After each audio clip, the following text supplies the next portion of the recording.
Hello students, welcome to my YouTube channel.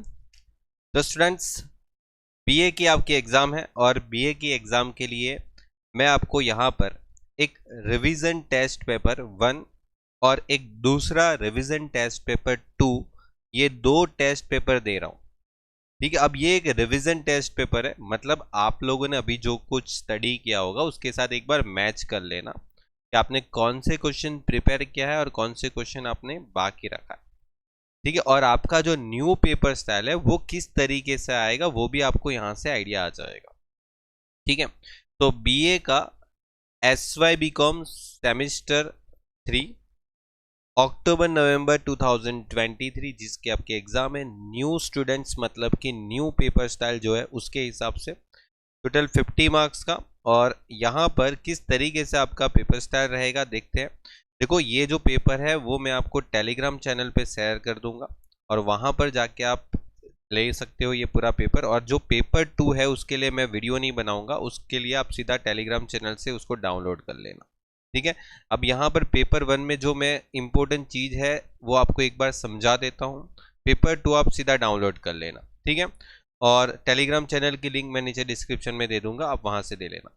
अब देखो, सबसे पहले आपको बताइए कि ऑब्जेक्टिव क्वेश्चन आने वाले 15 मार्क्स पे, जिसमें कुछ भी आ सकता है। 1 लाइन के क्वेश्चन भी आ सकते हैं जिसमें आपको कोई डेफिनेशन वगैरह पूछ सकते हैं। ठीक है, आपको किसी के सिर्फ पॉइंट भी पूछ सकते हैं, या तो हो सकता है कोई फुल फॉर्म पूछ सकते हैं।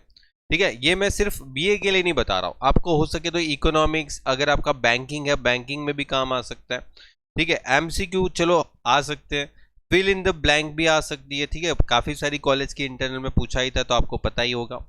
ओके, तो ये आप कैसे प्रिपेयर करोगे, तो इसके लिए आप बुक्स को एकदम अच्छे से पढ़ लो। मतलब आपको क्या करना है, बुक्स में जितने भी चैप्टर है उस सभी चैप्टर में कम से कम एक डेफिनेशन होगी, उसको पढ़ लो अच्छे से। फिर हर चैप्टर के अंदर कहीं ना कहीं कुछ शॉर्ट फॉर्म होंगे, ठीक है, वो पढ़ लो। या तो कुछ ऐसे टॉपिक होंगे जो एडवांटेज डिसएडवांटेज है, वो अच्छे से पढ़ लो, तो उधर से आपके एमसीक्यू बन जाएंगे। एमसीक्यू के लिए इधर उधर फाफे मत मारो, टाइम वेस्ट मत करो। ये 15 मार्क्स के लिए अगर आप लॉन्ग क्वेश्चन पढ़ोगे ना तो डेफिनेटली 15 मार्क्स का जो यहाँ पर शॉर्ट क्वेश्चन पूछेंगे उसमें हेल्प हो जाएगी। अब यहाँ पर जो 2 मार्क्स के शॉर्ट क्वेश्चन है जिसमें आपको कोई भी 4 लिखने हैं, वो भी 8 मार्क्स के, तो ये 4 आपको इसमें से कोई भी 4 लिखने हैं। ठीक है, और ये आपके इंपॉर्टेंस भी बोल सकते हो। और यहाँ पर मैं आपको 2 पेपर देने वाला हूँ, तो दूसरा पेपर आप टेलीग्राम चैनल से ले लेना।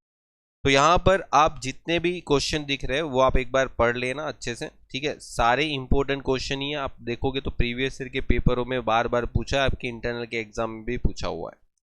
फिर आपको जो क्वेश्चन नंबर 3 मिलेगा उसको 13 नंबर का यहाँ पर आपको पूछा हुआ है 13 मार्क्स में।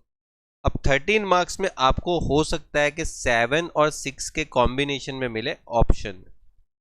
ओके, या तो ये 7 और ये 6, या तो हो सकता है कि यहां पर एक क्वेश्चन आपको 13 मार्क्स का भी हो, लेकिन उसका चांसेस मेरे को कम लग रहा है कि आपको एटलीस्ट 7 और 6 के कॉम्बिनेशन में पूछेंगे। ठीक है, तो ये एक चांसेस लगता है कि 7 और 6 के कॉम्बिनेशन में भी पूछेंगे, या तो चलो एक क्वेश्चन 13 का पूछे उसके ऑप्शन में 7 और 6 का कॉम्बिनेशन में पूछे। तो ये एक बार ध्यान रख लेना, function of personal management. Okay, और यहाँ पर आपको ट्रेड यूनियन का मतलब समझाना और उसके फंक्शन को भी समझाना है। ठीक है, फिर उसके बाद इम्पोर्टेंस है ह्यूमन रिसोर्स मैनेजमेंट का, और फिर आपको इंडस्ट्रियल डिस्प्यूट को उसका मीनिंग एक्सप्लेन, मतलब उसका मीनिंग पहले बताना और उसको उसके फॉर्म और कॉजेज तो एक्सप्लेन कर देना। तो ये अच्छे से पढ़ लेना। ठीक है, दूसरा पेपर मैं आपको टेलीग्राम पे दे दूंगा, वहां से ले लेना। ये है आपका शॉर्ट नोट जिसमें आपको कोई भी 2 लिखना है और वो भी 8 मार्क्स का पूछेंगे, मतलब 4 मार्क्स की एक शॉर्ट नोट रहेगी, उसमें कोई भी 2 लिख लो, इसमें से कोई भी 2 लिख लो। ओके, इसमें से कोई भी 2 लिखना रहेगा। और आपका यहाँ पर जो लास्ट क्वेश्चन होगा वो केस स्टडी का रहेगा। ओके, और ये केस स्टडी में क्या करना होता है आपको पहले से पता ही है, और अगर नहीं पता है तो आपकी बुक्स में ना 1 या 2 केस स्टडी ऐसी होती है जो सॉल्यूशन के साथ दे रखी है, उसको एक बार पढ़ो और समझो। नॉर्मली आपको जो केस स्टडी पूछते हैं ना वो इंडस्ट्रियल डिस्प्यूट वाला जो टॉपिक है ना उसमें से ज़्यादा आने का चांसेस है। ठीक है। और यहाँ पर भी देखो ट्रेड यूनियन की कुछ पूछी है कि ठीक है, लेबर यूनियन की मतलब कुछ ये केस स्टडी पूछी है। तो आप एक बार इस पूरी केस स्टडी को पढ़ो, उसके रिलेटेड चैप्टर को ढूंढो। देखो आपको ये पता होना चाहिए कि जो आपके पास केस स्टडी है ना वो कौन से चैप्टर को बिलोंग करती है, और फिर उसी चैप्टर को पॉइंट ऑफ व्यू मतलब उसी चैप्टर के पॉइंट ऑफ व्यू के हिसाब से आपको लिखना होता है। ओके, और उसका केस स्टडी में जो भी प्रॉब्लम्स होती है उस प्रॉब्लम्स को भी पहले लिखो। जब भी आप केस स्टडी स्टार्ट करते हो तो पहले उसकी प्रॉब्लम्स क्या है वो लिखो, ठीक है, उसके फैक्ट क्या है, फिर उसकी डिस्कशन करो कि उसमें अभी हमें सॉल्यूशन मतलब क्या करना है, कि जो केस स्टडी में जो प्रॉब्लम बताया उसका क्या सॉल्यूशन हो सकता है। ओके, और इस तरीके से आप उसको सॉल्व करके लिखो। 6 मार्क्स की केस स्टडी आएगी आपकी लास्ट वाली, और इसी हिसाब से आपका पेपर आएगा। देखो ओके, चलिए, तो best of luck for your exam. और देखो हमारी एप्लीकेशन पे सेमेस्टर 4 के गुजराती मीडियम और इंग्लिश मीडियम दोनों के कोर्सेज नेक्स्ट सेमेस्टर 4 के लिए बहुत ही जल्दी स्टार्ट होने वाले। तो आप हमारी टेलीग्राम चैनल को भी ज्वाइन कर सकते हो, और जिसकी लिंक भी नीचे डिस्क्रिप्शन में दे रखी है। और हमारा एंड्रॉयड और आईफोन दोनों पे एप्लीकेशन जो अवेलेबल है, जिसकी लिंक भी आपके पास यहाँ पर अवेलेबल है। और अगर आप चाहो तो मेरे को कांटेक्ट भी कर सकते हो इस नंबर पे।